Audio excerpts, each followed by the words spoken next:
GMD Eva Aradillos. Yes, yes or yes. Thank you, GMD Malu, and thank you to all the speakers. Yung host natin, galing, gaganda natin. Tsaka, of course, yung mga testimoniers and of course, yung audience natin. And thank you, corporate, for having me here para ma-share ko yung story ko. So, ano ba yung story ko? Sino ba dito ang yung family na walang ibang gusto na parents kundi yung mga anak, ipatapos yung mga anak.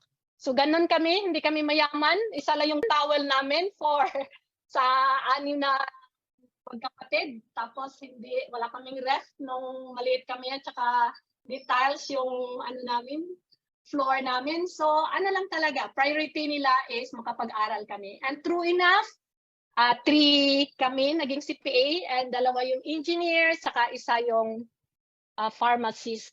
So yan, nung na-CPA na ako, of course, I was expected to work. But alam mo, hindi ko alam, but ayoko talagang magtrabaho. But kaya lang, nasa family ako na wala talagang ibang alam kundi magtrabaho. So, yun, expected ako magtrabaho. But you know what, every time mag-interview, ang prayer ko na sana hindi ako matanggap. Pero papa ko galit na talaga. Wala na akong allowance, so kailangan ko talaga magtrabaho. So nagtrabaho ako sa SGV for 4 years. Okay naman, kaya lang yung sweldo 4,000 lang at na may asawa na ako at mga anak. So nag-transfer ako sa Camellia Homes. Doon 4 years ako. Okay lang yung sweldo pero grabe yung stress. Hindi ako inspired, kaya yung boss ko ayaw sa akin. So na-terminate ako sa Camellia. And of course, kailangan ko pa rin magtrabaho. So ang next job ko is Aboitiz company. Sa Aboitiz, dun yung yung moment ko, yung amazing moment ko, yung defining moment ko. From afar, nakita ko yung boss ko. My God, nakita ko yung future ko. Ganito ba yung future ko? Kasi nakita ko yung boss ko in 3 to 5 years, ganun din yung ko, maging life ko. So yung niya, car niya second hand, tapos busy siya, wala siyang masyadong pera. Sabi ko, hindi ganyan ang gustong buhay ko. So ang nangyari doon, nag-resign ako. Not knowing where to go, but one thing for sure, wala talaga sa employment yung hinanap ko kasi nakita ko na yung future ko. At hindi ko gusto, I don't want to sound arrogant, but I don't believe that we're created just to pay bills. Yun ang paniniwala ko. Ang paniniwala ko, we have to earn more to enjoy the abundance of this creation and to give more and to inspire people sa nakita nila sa mga ginagawa natin. And love is alive and God will be happy with that. And of course, yung mga tao, ganun din yung gawin nila. So yun ang paniniwala ko. So nag-resign ako. And because nag-resign ako, jobless, nung nag-grade 1 yung anak ko, wala kaming pang tuition. So nag-borrow kami ng money, 12,000, grade 1 yung anak ko. So pumunta ako sa Amerika. Nung pumunta ako sa Amerika, nag-homesick ako. Sabi ng iba doon, huwag kang umuwi kasi mga tao dito nagkandara pa, makapunta lang sa Amerika. Ikaw ngayon, nandito na, uwi ka pa, huwag kang uwi. Yung iba naman, uwi ka, kawawa naman yung mga anak mo. Ang liliit pa nila, iwan mo lang just sa job mo. Thank you, Lord, kasi talaga, ginaguide mo ako sa tamang desisyon. Umuwi talaga ako. Umuwi ako, jobless, until I receive a letter sa Pag-ibig na i-foreclose yung bahay ko. And because nagpanic ako, ayaw ko sana magtrabaho, pero wala akong ibang alam na mag-generate ng income, so nag-work ako sa Dunkin' Donut. In the morning, nag-report ako, may orientation. Nung nakita ko yung mga books doon na kailangan ko i-reconcile, mga reports na kailangan kong gawin, ang dami. Naku, hindi na ako bumalik after lunch break. So sabi ko, Lord, anong gagawin ko? I've tried poultry, pharmacy, grocery, OFW, 11 years nag-work. Wala talagang nangyari. Pwede ba, Lord, bigyan mo ako ng something na income generating, na masaya ako, walang stress, happy ako, and pwede ba, Lord, na malaki-laki din yung kita? Hindi ko nga alam kung merong ganun eh. Natatawa nga ako. Pero alam mo, binigyan ako ng lifestyles and thank you Lord, no? Kasi with lifestyles in less than a year, sinamahan ako sa mentor ko. Ganda talaga ng company, ang ganda ng product, may 30-day money back guarantee. Alam mo na nangyari, Bernadette? In less than 3 years, no? In less than a year na fully paid yung bahay ko. Na supposed to be 15 years bayaran. Yes, no? Ganun ang nangyari sa buhay ko, no? So, yan kami dati, no? Napaka-ordinary talaga ng life namin, no? Living paycheck to paycheck lang talaga, no? Na kung magbili ka ng electric fan, kailangan mo talagang pag-isipan. Otherwise, sira talaga yung budget mo. No? Kung magplano ka ng maligo ng dagat, kailangan mo talagang iplano talaga. Otherwise, wala talagang, ang budget talaga masira. So, meron akong car, but company car yan. But ngayon, with lifestyles, ito na. Pak! Next slide, please, no? Para ma-inspire sila. So, ito na, imagine. Ito, din sa inyo. Available din sa iyo to, no? Of course, no, 3 yung gusto ko na properties for my consumption. So kung gusto ko ng forest, so nandito ako nakatira ngayon, no, sa mini forest sa likod.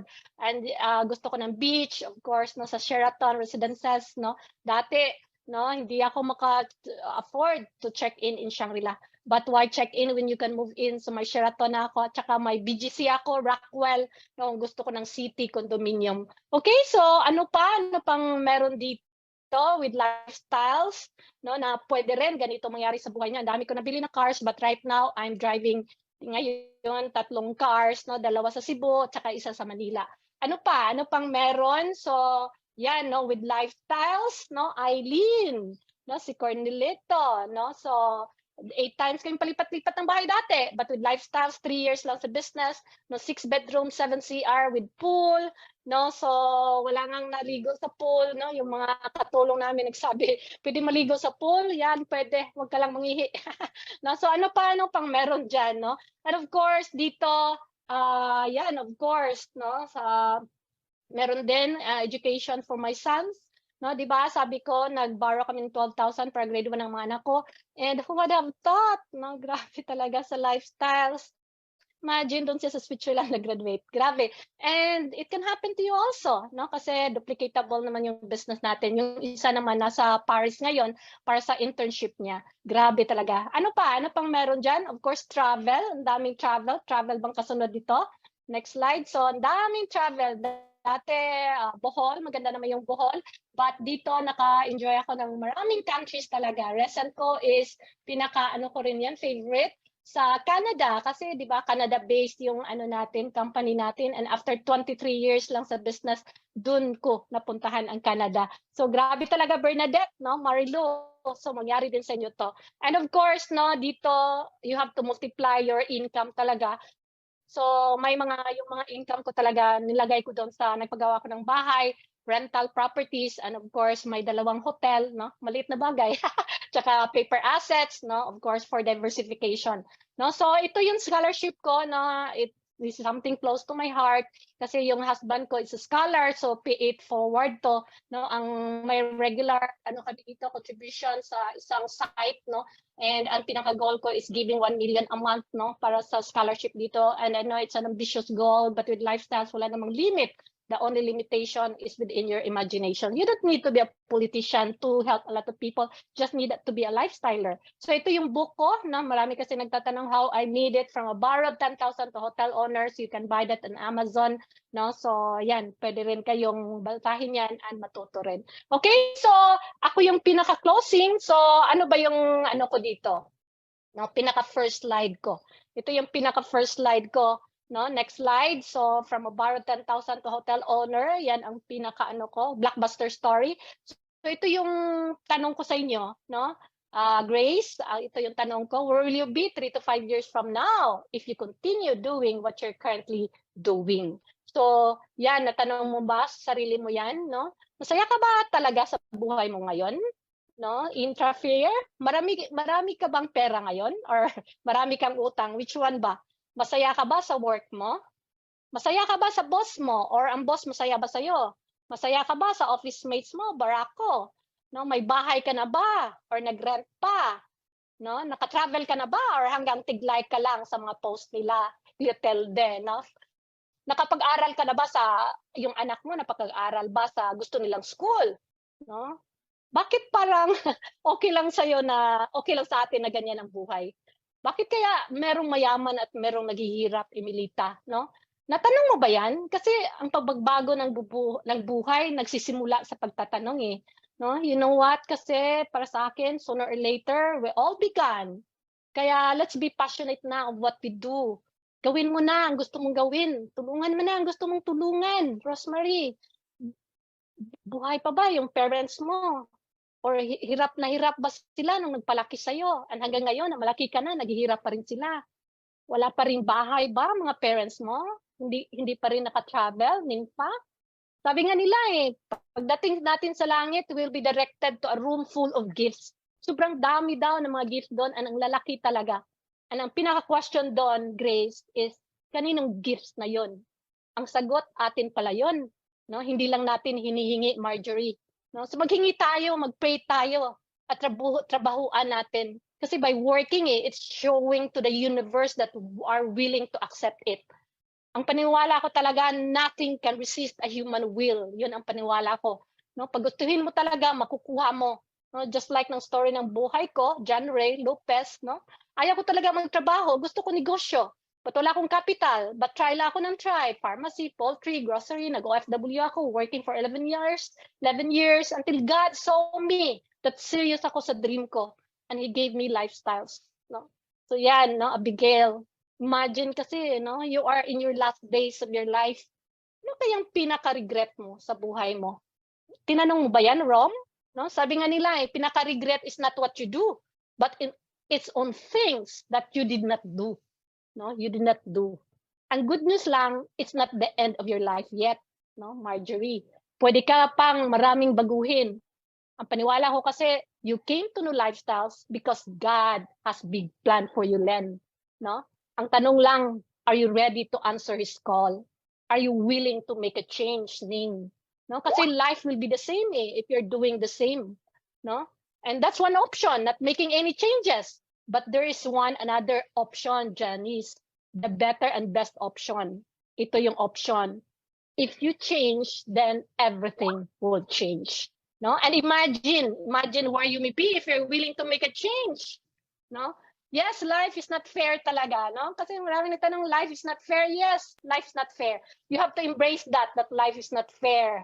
No, Jodlyn, it's a fact of life na meron talagang maganda at hindi maganda. Meron talagang swerte at hindi swerte. Meron talagang mayaman na pinanganak, meron din hindi. No? But did you know that with the power of change, lahat naging equal?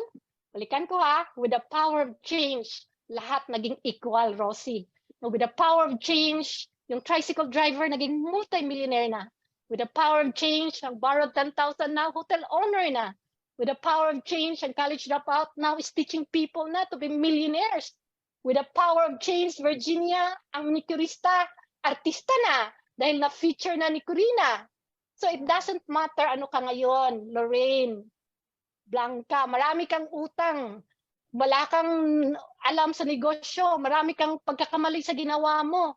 All those things don't matter. Ang importante, ginamit mo ang power to change. And it can change you. And ito pwede mangyari sa'yo if you're willing to make a change. Ano ba ang pwede mangyari sa'yo if you're willing to make a change? So yan, more income than bills at the end of each month. Yan, no? If employed ka kasi, ay nako, bills ang mas marami talaga kaysa income. Galing na ako dyan, 11 years ako dyan. Hindi pwede talaga yan. Pag magtrabaho ka, income is more than bills. No? Pangarap lang yan. No? Pero bakit ganon, no, Eugene? Kasi ganon talaga yan. Magnegosyo talaga ang solusyon dyan. No? Hindi maghanap ng ibang trabaho, magdagdag ng trabaho. Mag-business ang solusyon. Anong solusyon, Robilin? Mag-business. Sabi nga ni Robert Kiyosaki, profits are better than wages. So ano pa if you're willing to make a change? Freedom to work when, where, and with whom you choose. Yan, no? Yan din, makukuha mo if you're willing to make a change. Alam mo, kung if mag-work ka, asset ka lang sa company mo. No? Ikaw ang nag-overtime, pero ang nag-income, ang owners. Ano, nag-overtime ka, wala kang time sa family, ang mga owners, anong ginawa? nag-golf, nag-tennis, nag-travel, nag-shopping, Domingo. Kasalanan ba nila? No. Kasalanan mo yan. Bakit pumayag ka? Pwede ka naman mag-business, mag-build ng asset mo. And no other business talaga nakita ko that can give you passive income but distributorship business with lifestyles. Bakit? Unique products nila eh. Exclusive formulation ang intra at sila lang may intra and may real demand kaya retail profit is real talaga. No? Kaya build tayo ng network of retailers and you can earn millions, no? Without millions to start. No? Ito nga yung gustong title ko sa book ko eh, no? So lifestyles lang talaga ang the best business in the world. Then i-multiply mo ang kita mo with real estate, yun, daan ka na. Perfect combination talaga para sa akin yung lifestyles business plus real estate. So ano pa? A life without debt, no? A life without debt. Yes, no? So grabe, no? A life without debt. Grabe naman, no? We'll work for 40 years para makabayad lang tayo sa utang. No? Formula for disaster ito, no? Scam talaga to. 40 years para makabayad sa utang. Ayoko talaga nito. May kakilala kasi ako, nag-retire, naka-receive siya ng 4 million. Yung 50% binayad sa utang, yung 25% pa-opera sa sakit niya, and ang balance, maintenance ng medications niya, Maricel. Gusto mo ba yan? Excited ka ba niyan? Inspiring ba yan? Hindi, of course. Pero ginawa mo pa rin. Whereas sa lifestyles, Lourdes, 3 to 5 years mo lang gawin na tama, wala ka ng utang. Just to inspire you ha, lahat ng properties ko, cash yan, no? Debt-free na. LOR na. Alam mo ba yung ano yung LOR? Tanong mo, ano yung LOR? No, LOR na ako ngayon. LOR means living on royalties and rentals. Yan, no? Galing. Working or not working. But if hindi ka mag-lifestyles, LOU ka. Ano ba yung LOU, ma'am? No? Bilinda, ano yan? LOU. Live on utang. Gusto niyo yan? Or gusto niyo living on pension? Ano, magkano lang ba ang pension? Especially sa private. Sabi nga ng friend ko, manager pa siya. Sakto lang daw, pang gasolina yung pension niya. So use your productive years, guys. Mag-build ng network of users and distributors of lifestyles para LOR ka rin. Working or not working, may income pa rin pumasok. At hindi lang income na thousands ha, but millions per month. Yes, Ming. Gusto niyo ba yan? So mag-lifestyles ka na, Maricel. No? So ano pa? Ano pa if you're willing to make a change? Take vacation as often as you like. No? Sabi nga ng anak ko eh, no? Sabi niya, Ma'am, no, hindi talaga ako naniwala that money can't buy happiness. Sabi niya, hindi daw siya maniwala na money can't buy happiness. Of course, kasi kung mag-birthday ba naman ang anak ko, pupunta ng UK para sa Orient Train Express experience, no? Familiar ba kayo niyan? Pareho tayo, no? Hindi tayo familiar niyan, no? Pang celebrity level na talaga ang birthday celebration nila ngayon. Well, before, happy na ito yung anak ko, yung Oyo boy ko, if Jollibee party celebration lang. But now, ibang klase na sila mag-celebrate ng birthday. The other year naman, Bernadette, yung isa naman, si Marco, nag-birthday. Nag-rent talaga ng castle sa France, no? With vineyard para mag-wine tasting sila. Grabe, no? And experience din sana yan sa mga anak mo if you choose lifestyles. Kaya lang, hindi lahat nag-experience nito. Alam mo bakit? Alam mo ba bakit? Tanong mo, bakit? No, Roger, tanong mo, bakit? I love travel, sabi ni Mabel. No, life is a choice kasi. Your life today, slide please, the result of your attitude and choices of the past. Your life tomorrow will be the result of the choices you make today. Meron kasi tayong choices eh, Nestor. What if, nung nakita ko ang boss ko, ang future ko, wala akong ginawa. Hindi ako nag-quit. Hindi ako nag-risk. What if wala akong ginawa dahil natatakot ako? Diba? Siguro, sa Camellia House pa rin ako nakatira. Okay lang yan kung yan ang gusto mo, pero yun ang hindi ko gusto eh. Siguro nag-amortize pa rin ako sa Camellia. Siguro, kung natatakot ako, siguro husband ko, malaki na tiyan at maliit ang income, kunti na lang yung buhok. No? Siguro, ang pangit-pangit ko na dahil sa stress. No? Naka-blouse, blue blouse pa rin ako. No? Kasi nasabi, bakit nag-blue blouse palagi si Eva no? Before lifestyle? Kasi yun lang ang blouse ko eh. No? Pero ang dami ko ng blue blouse ngayon. No? Dami na ng styles kasi nag-lifestyles ako. No, siguro mga anak ko hindi sa abroad nag-school at hindi nila na-experience ang fullness of life. No, Lota, buti na lang nag-lifestyles ako. Sabi nga ni Tony Robbins it's not the circumstances that dictates your life, but your decision, Hermeline. Your power of choice, your power to change. No, kasi parang napakasimple lang ng choice, no? No, is yes or no lang yung choice. But you know what? Ang laki ng impact ng future life mo. Ang lifestyles kasi parang wala lang yan, no? Sa umpisa parang wala lang yan, pero it's life-changing opportunity pala. Tend to underestimate the impact of long-term Na ang inisip natin short-term lang. What will happen in 3 to 5 months? But hindi natin inisip ang 3 to 5 years kung anong pwedeng mangyari sa atin. So, sa mga nag-yes, Nides, Shara, and sa mga nag-no, ngayon, of course, merong yes yan, merong no, walang masyadong pagkakaiba ang result ng buhay nila in 3 to 5 months, in 3 to 5 months. But watch out, in 3 to 5 years sa mga nag-yes. Watch out, in 3 to 5 years sa mga nag-yes, your life will never be the same. You will have your brand new car, brand new house, and your travel around the world while helping a lot of people. While ang mga nag-no, same life pa rin. No? 3 to 5 years, naglalakad pa rin, may utang pa rin, nag-rent pa rin, nagtrabaho pa rin. And the worst of it all, life has passed them by and nothing happens. So, kahit hindi mo pa siya naintindihan ngayon, mag-yes ka na. Alam mo bakit? Dahil by saying yes, Kazumi, Virginia, by saying yes, wala nang overthinking. And dun mo siya maintindihan. Okay, so yun lang guys. Get Express Direct or Instant Direct. And ito na simula ang pagbabago ng buhay mo. So thank you, and I hope I have touched a piece of your heart. Back to you, lovely host.